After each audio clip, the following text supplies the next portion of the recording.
Eventually gets up in the bay, am I wrong? Yeah, actually, I want to speak to that. Are there any farmers or ranchers in here? Anybody? Okay, awesome. So precision ag is something that I want to, this is really, when a farmer or rancher, when a farmer applies fertilizer, they want to minimize their losses. If you think about applying fertilizer to a field, you're applying money. You want to minimize your losses. You don't want all of that to be, swept off. So one of the things nowadays, within the last, especially the last decade, that's been picking up is precision ag, and these are you can fly drones out to different areas over the land. You can see where the soil health. You can also see even the slope and the aspect of the field. To make sure that the fertilizer is going to stay there. So I do think this is it's discussions in collaborations. This should not be anybody kind of targeting anybody, because people need to eat. People need a living. And so it's really thinking about these co-development of solutions across different communities, and really talking to each other is really the important piece. Coming with facts and not just with feelings. Right. Hey, ladies and gentlemen, Aaron Pina, how about that? Aaron, thank you so much. And we're going to rope a dope afterwards. We're going to talk. Our next guest is Mr. James Dobson. Mr. Dobson, he has 30 years in coastal water resource management, marine science BS, and Masters in Public Affairs, UT Austin at the LBJ School of Public Affairs, 30 years. And he is with the San Antonio Bay's Partnership Program. Sir, thank you so much. Thank you. Thank you for inviting me to come today. Has it been helpful? I mean, is this good? I'm getting a lot of information. Well, I hope I can share some too. It's good that we all talk, right? Yes, yes.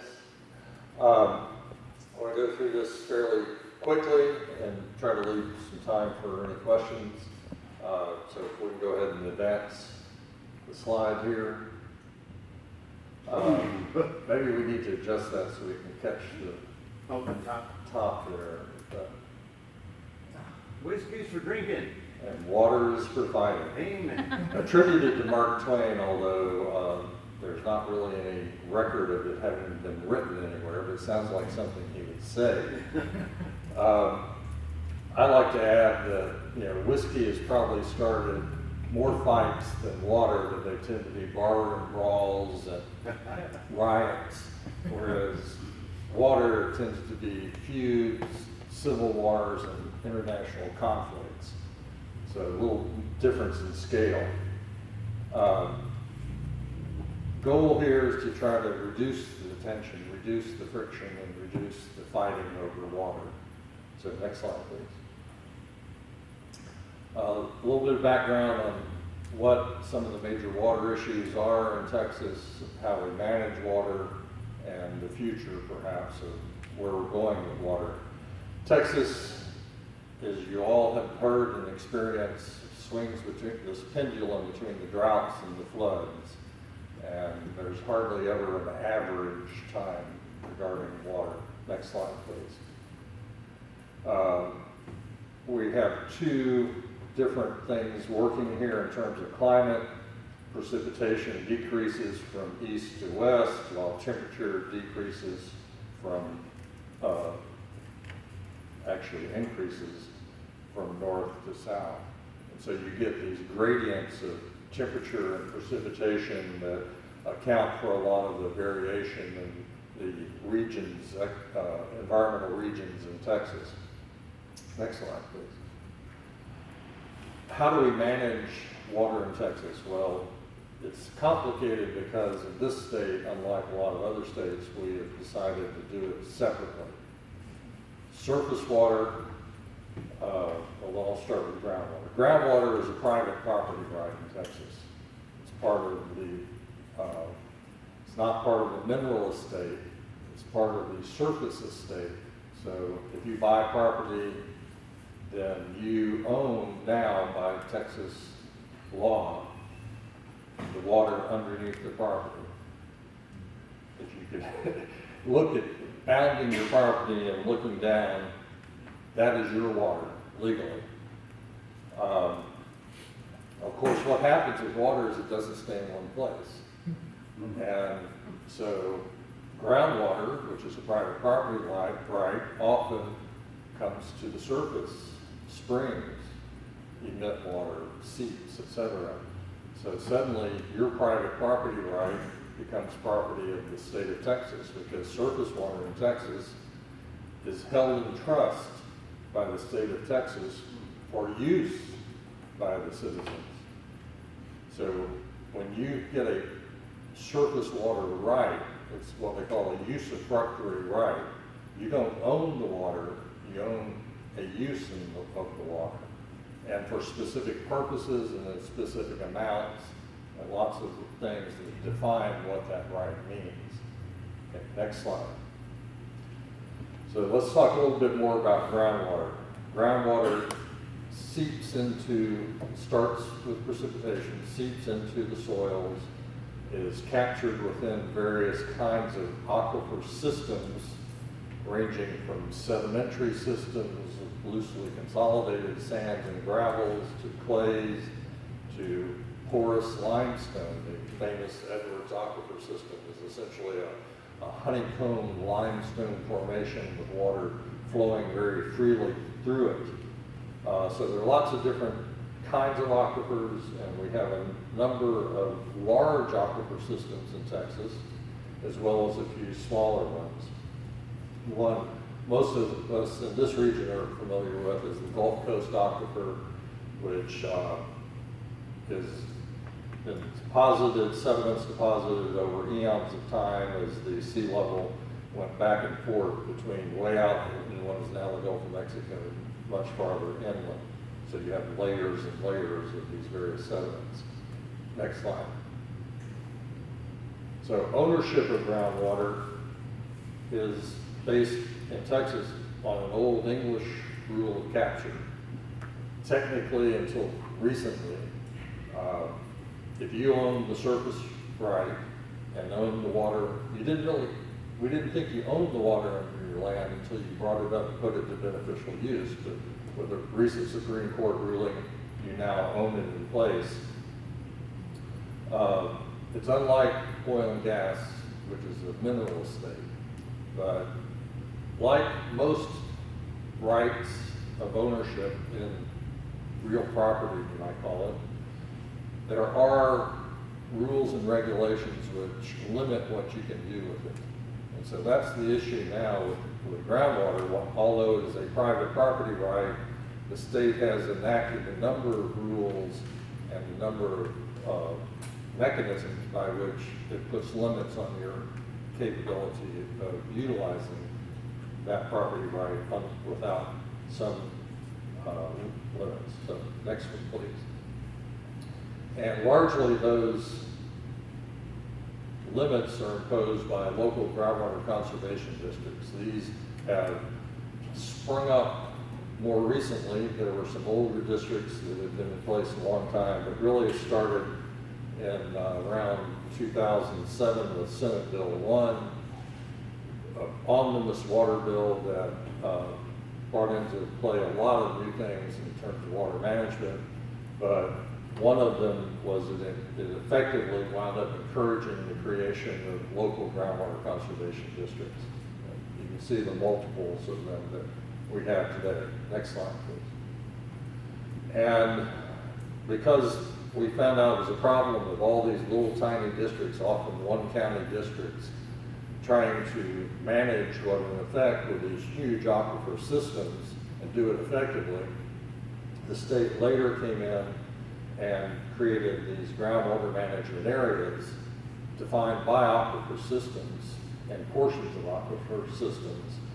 And they brought about a governance kind of mechanism, really a planning mechanism, where the districts within each of these regions, like the Gulf Coast Aquifer, there are 3 different regional groundwater management areas. And so all of the districts and a county, if there's no district, anyone can come in and participate in this joint management planning exercise. It occurs every 5 years. Next slide, please. Surface water, on the other hand, because it's state-owned, well, the state administers the water rights management, but it doesn't, and it administers, you know, water quality and things like that. But it's really more of these river authorities and local districts that actually carry out the management activities related to surface water. Next slide, please. Again, surface water is owned by the state. You need a water right issued by the state to use it. And water rights in Texas are, we call it priority system. So the earliest issued water rights have priority over anything later. So you have senior water rights going all the way down to very junior water rights. What it means is that senior water right holder can take the full amount of their water right before anyone with a less senior right is entitled to take anything. So it's important if you want to get water that you have a senior water right, or you know, during a drought you may not have access to any of the water you technically have a right to. Okay, next slide please. So these are just all of the different kinds of districts, both river authorities and special districts. There's just this myriad of entities out there trying to manage water in Texas. And some do a better job of it than others, but it's pretty complicated. Next, please. So what have we been doing over the years in terms of planning? This is a picture of, I think it is one of the Highland lakes in the 1950s drought. Next slide. That drought period is burned in the minds of many people, at least those old enough to even kind of remember it.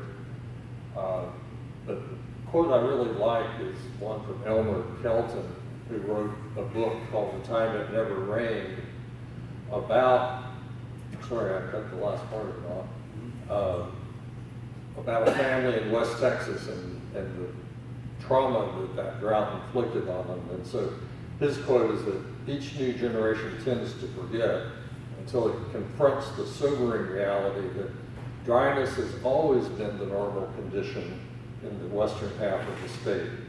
Wet years have been the exception. I would suggest now it's not just the western half of the state.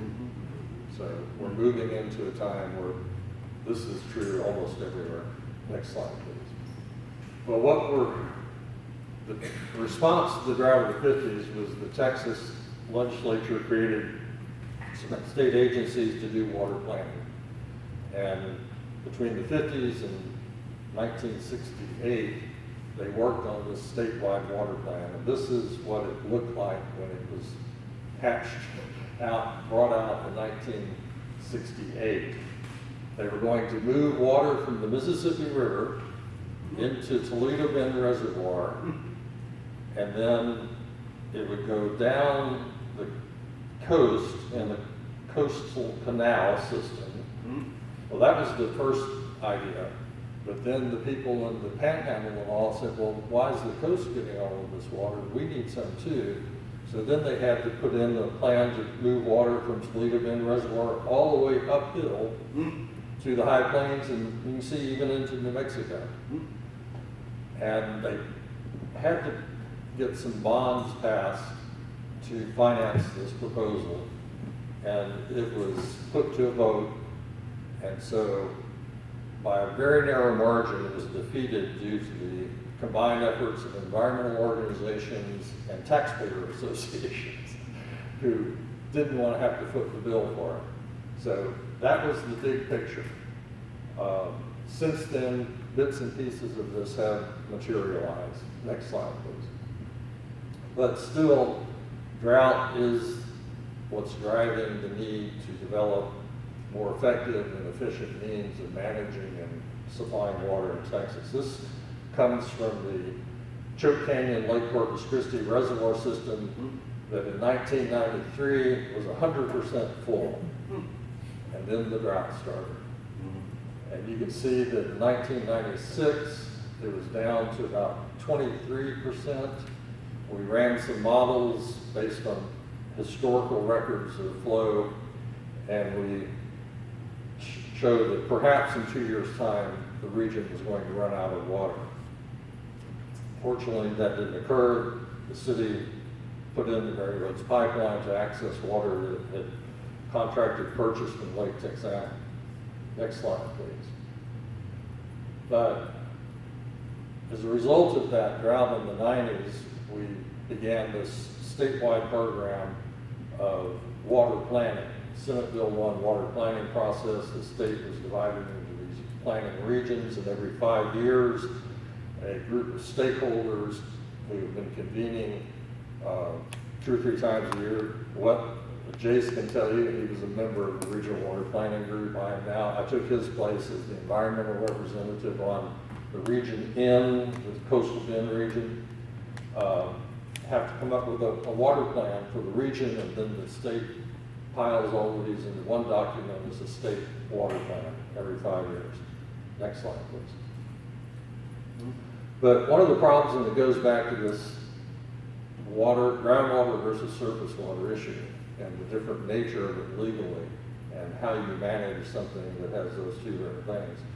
You know, the point is that it's one water. The same molecule of water that goes into recharge of the Edwards Trinity aquifer comes out as spring flow and through the recharges the Edwards aquifer, comes out as spring flow, goes into the rivers. It goes in and out of these legal systems, but you know, nature doesn't know who's in charge of it at any one point in time. But we have to develop a water management framework that accounts for this. Next slide, please. Yeah, and the challenge is having all of these different entities involved in trying to get a coordinated and effective plan together. So what I'd like to talk about is kind of a framework that you might use to look at that effective plan. Next slide. And how it relates to environmental flows. The issue is that because of the seniority system in water, surface water rights, there was no way to get a water right for the environment until late early 2000s. And so most of the water rights had no conditions that would protect environmental flows. Next slide, please.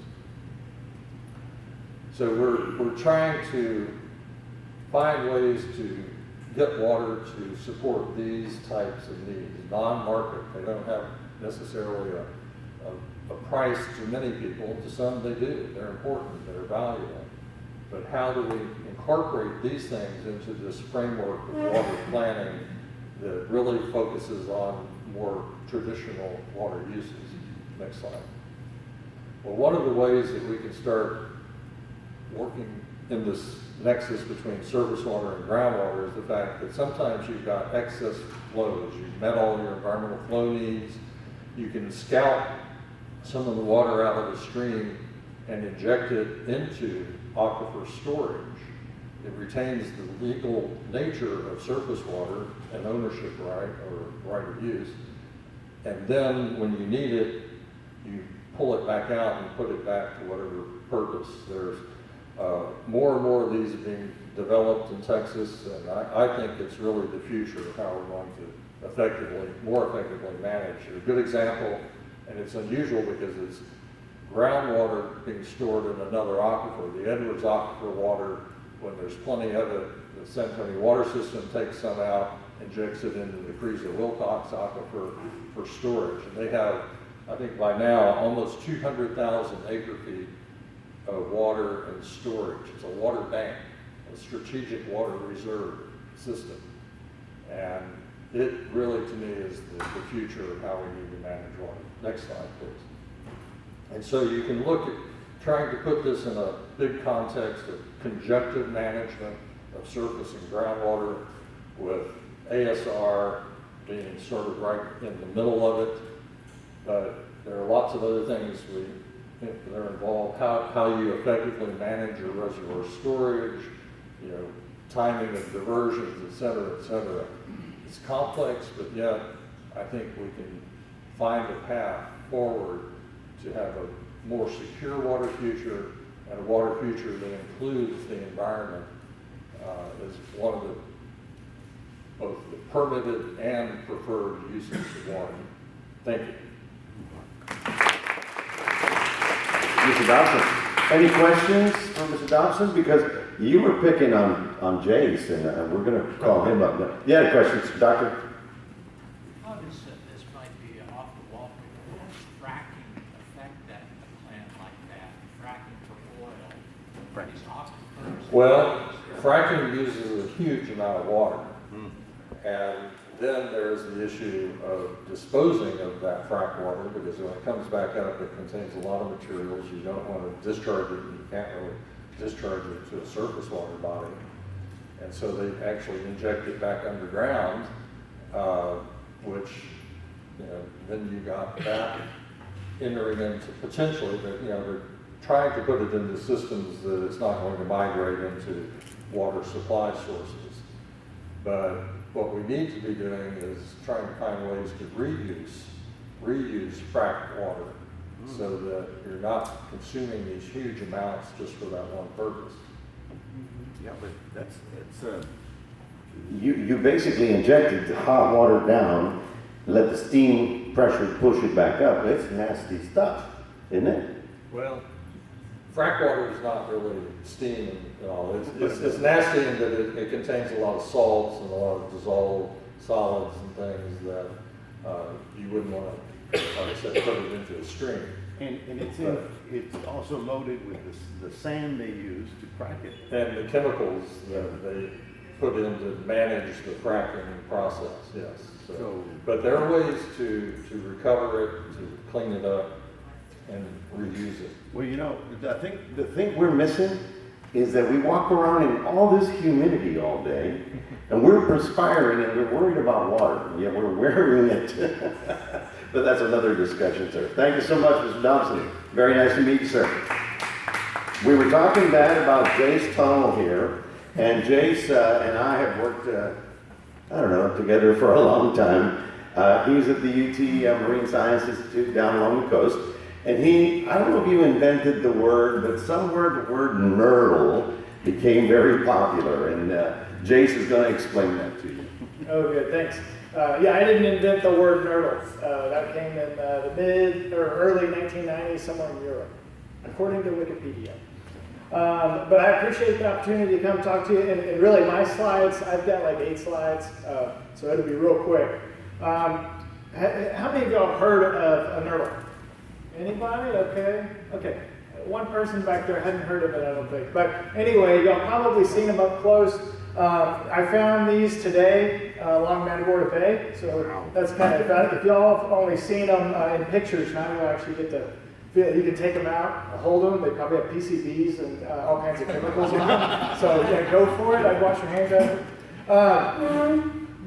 So what I want to talk to you about is what nurdles are, how they're getting into the environment. Then I'm going to show you kind of large scale what the data is showing us from the citizen science project we started, what it looks like nationwide. Then I'm going to come all the way down into Matagorda Bay and show you like some local data here. And then if there's some solutions on it. Okay, you can go to the next slide. So nurdles are the raw material to almost everything plastic that you own. You know, this tripod here, your glasses, parts in your car, all kinds of stuff. It was first this little pellet that was manufactured, then it was sent through rail, through car, through ship. It made it somehow to a factory that melts it down, adds color, and then makes it to the product.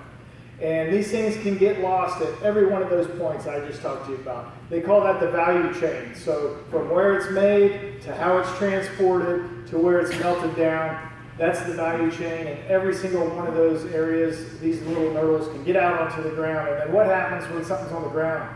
If it rains, gets into the stormwater, gets into the creek, gets into the bay, gets into the ocean, and back up on the shorelines. And so we're finding these along riverbanks, along lake shorelines, and on our beaches. And so they're pretty plentiful here in Matagorda Bay. I actually found 36 in a 10-minute period, which actually that's not too bad, which that's disappointing to even say, you know? Okay, and so this bottom picture here is my daughter Parker holding up a little nurdle. that she found on the beach there. But on the bottom there, you can see they're not all just white. So that little jar I sent around, a lot of them are kind of opaque, kind of whitish looking. As they're in the sun and the UV light gets to them, they start turning yellow. They're a resin, so it's kind of like a surfboard or your boat. It starts turning yellow. But there's a lot of different shapes and sizes, and it all has to do with how these are made, the extrusion plate, and how the plastic's pushed through. It gets its shape and size before they cut it. Next slide. So this is a visual of what I just told you. So along rail lines, you can find Nurdles. That in the middle image there, there's like this corrugated tube there. That's how they take the Nurdles out of the rail car. Every time they hook that up or put it back on, some Nurdles can fall out on the ground, and then the rain happens. Less likely things that happen are you see in the ocean here, there's containers that go overboard. That does happen about once a year, once every other year. You hear in the news, there was a big storm or a ship hit a reef and some of these containers went overboard. They opened up and bags of Nurdles came out. So you can see kind of this white powdery stuff. Those are billions of Nurdles that are falling out of the containers. But typically that's in the media. Usually they model where these things are going to end up. So if you look in that little jar I sent around, almost every single one of those Nurdles looks different. They have a different kind of yellowish color to them. They might be a little degraded. They have different shapes. Those all came from different manufacturers and at different times. So if you look at that image right there, those billions of Nurdles, those probably all look the same. And so if that happens, they all look the same on there. The 36 I found today are probably from 36 different spills. And maybe from a bunch of different companies, who knows. So it's a chronic, everyday problem that happens all the time on a daily basis. Okay, next slide. Okay, we've known that this has been a problem for decades. In 1992, the Environmental Protection Agency came out with this report, and it's called Plastic Pellets in the Aquatic Environment. And you can Google this, it's a PDF document. But it's called Sources and Recommendations. So they have in there over 80 species of shorebirds that they knew about at the time, in 1992, that were consuming these. 4 species of sea turtles, fish. So, now we know there's hundreds and hundreds of species that eat these. And so what's the problem with that? Well, if they eat enough of these, they can clog their intestinal tract, so then they can't eat normal food. They can starve to death. These things also absorb harmful chemicals on the outside of them, so PCBs, PAHs, DDT, these types of things that you don't want on your skin and stuff, and we don't want the animals eating those either. So those are some of the bad things with these. Okay, next slide. So there was a spill in September of 2018, so about 4 years ago, in Corpus Christi. At the time, we thought it was we didn't know what it was from, so we called the Coast Guard. Coast Guard said, I have no idea what you're talking about, what Nurdles are. And so they called the state agencies, TCEQ, the Texas Commission on Environmental Quality. They came out, I met them out there the next day, they took some samples, and then they called me back a couple days later and said, we don't know how to clean these up, and there's nobody to pay for it. They said it probably happened from a spill offshore from a ship or another country, something like that. And so I said, well, you're going to monitor it, right? So we know how long these things are going to be here and where they're going. And they said, well, we don't have the manpower for that. So we said, okay, we're going to get about 3 to 4 people to help us out on Mustang Island around Corpus Christi where we're at.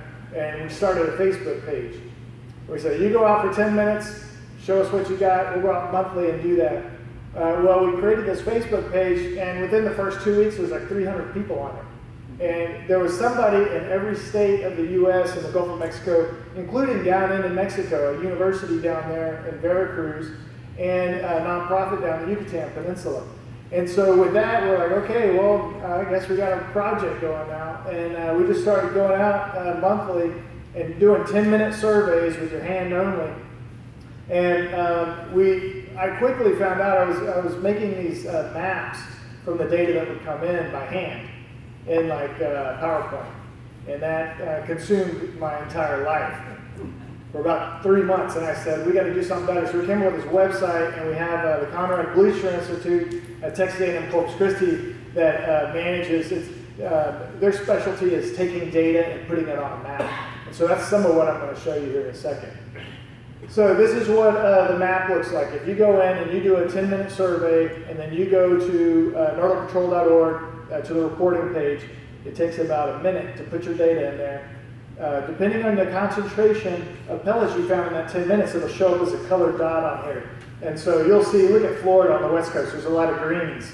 That means they didn't find any. Those are 0 Nurdles. So even if you don't find any, that's data. That's very important. And then as you go further west in the Gulf of Mexico, those colors start getting warmer. And those warmer colors mean higher concentrations of pellets being found. And so yellow, for example, is 1 to 30 Nurdles. Once you get up to the purples, that's over 1,000 Nurdles in a 10-minute period. I mean, that's really high concentrations. And so you can see a couple of purples here. There's one at Mississippi River. They actually had a spill there about 2 years ago where a container fell off a barge, opened up, and they were picking up 250,000 pellets in a 10-minute period. They're filling up a bucket. That's how thick they were on the shoreline. But after about a month, it got to where it's just normal now. They're only finding like 200 in a 10-minute period. You know, that's still bad, and it's not from that spill. It's because the Mississippi River drains about 41% of the U.S., and there's plastic manufacturing sites and rail lines all around the place. And so, but once you get over to Texas, you really start seeing a lot of reds and a lot of purples. And so we're going to zoom in there. So let's zoom into Galveston Bay here.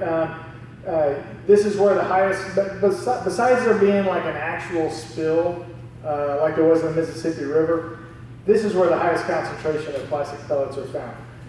And there's a lot of purples you'll see. It's not uncommon to find 200 to 500 in a 10-minute period. That would be red. But the highest concentration has been over 30,000 in a 10-minute period. And so that's not a spill from a bag opening up or something. That is an accumulation spot of where all this stuff on a chronic everyday problem drains out into the waterways and gets pushed back up on the shoreline. And it is bad there. We've got a number of different videos on our YouTube channel where you can just go on the high tide line and scoop them up.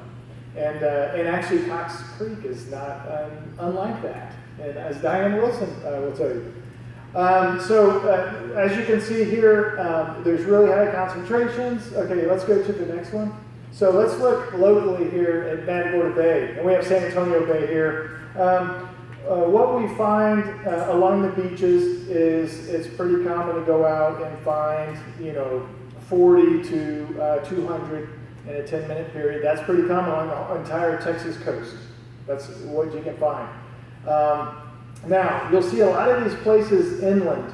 You're thinking, like, what are those dots? What is up there? Where there's rivers, streams, there's railroads. That's where a lot of these are done. So we go up to railroads, and we ask people not to do it on railroads.